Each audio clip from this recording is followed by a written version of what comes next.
Olá, vamos combinar, né? Tirar o visto para os Estados Unidos virou um assunto que dá até um nó na cabeça.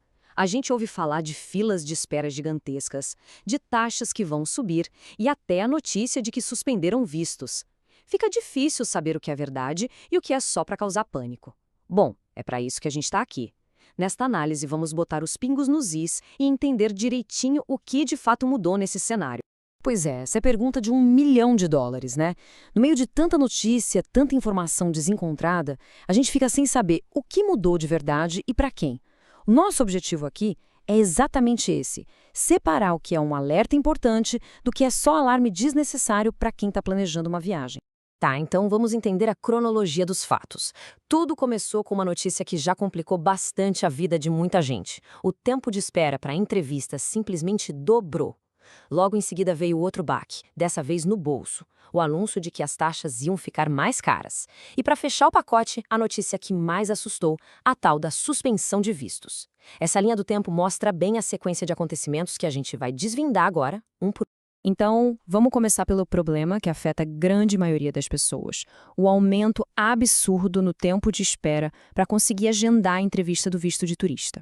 57 dias. Essa é a nova realidade. A espera média no Brasil para conseguir uma entrevista de visto de turismo. E para ter uma noção do impacto, esse número mais que dobrou em apenas um ano. O motivo? É uma mistura de fatores. Tem a demanda que ficou reprimida depois da pandemia e também uma corrida de gente tentando escapar do aumento das taxas. Mas olha só que interessante, a espera pode ser bem diferente dependendo de onde se faz a entrevista. Em São Paulo, a fila pode chegar a 70 dias. Já no Rio de Janeiro, esse tempo cai pela metade. Isso mostra que, às vezes, com um pouquinho de pesquisa e estratégia, dá para otimizar esse processo. Agora, vamos para a segunda preocupação que mexe com o bolso de todo mundo que vai aplicar, não importa o tipo de visto, as mudanças nos valores. E sim, a notícia é oficial. A partir de janeiro de 2026, o custo para solicitar o visto vai subir. O que isso quer dizer na prática?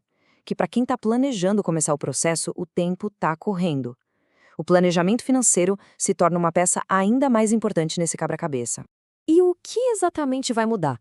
Bom, não é só um reajuste pela inflação, não. A grande novidade é a criação de uma tal de taxa de integridade, no valor de $250, que vai pegar em cheio os vistos mais comuns, de turista, de estudante, de trabalho temporário.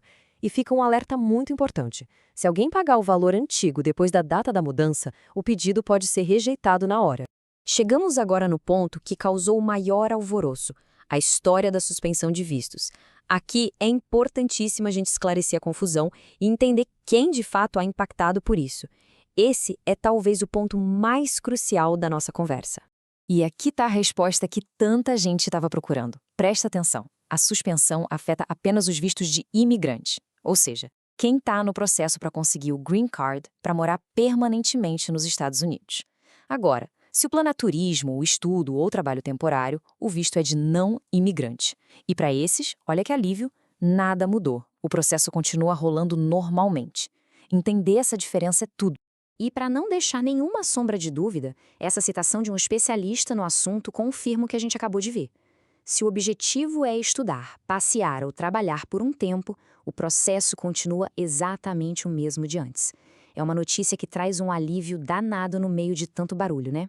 Mas, afinal, por que essa suspensão aconteceu?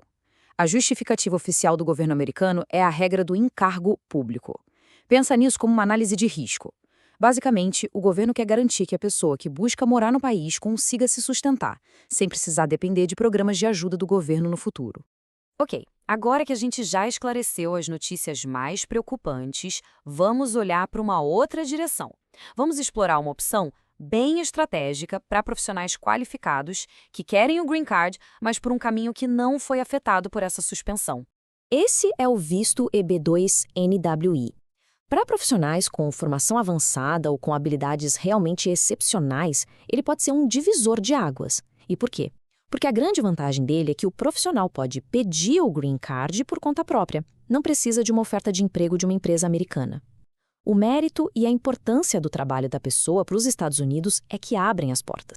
Para conseguir o NAIL, é preciso passar por um teste de 3 critérios. De forma bem simples, é preciso provar que o trabalho que vai ser desenvolvido nos Estados Unidos é importante para o país, que o profissional tem toda a capacidade para tocar esse projeto e que seria bom para os Estados Unidos dispensar toda aquela burocracia de uma oferta de emprego formal para não atrasar uma contribuição que pode ser valiosa.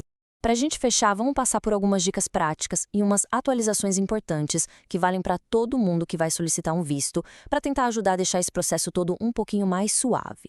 E olha que notícia boa que simplifica a vida de todo mundo. A partir de 2025, a exigência da vacina da Covid-19 foi retirada do exame médico.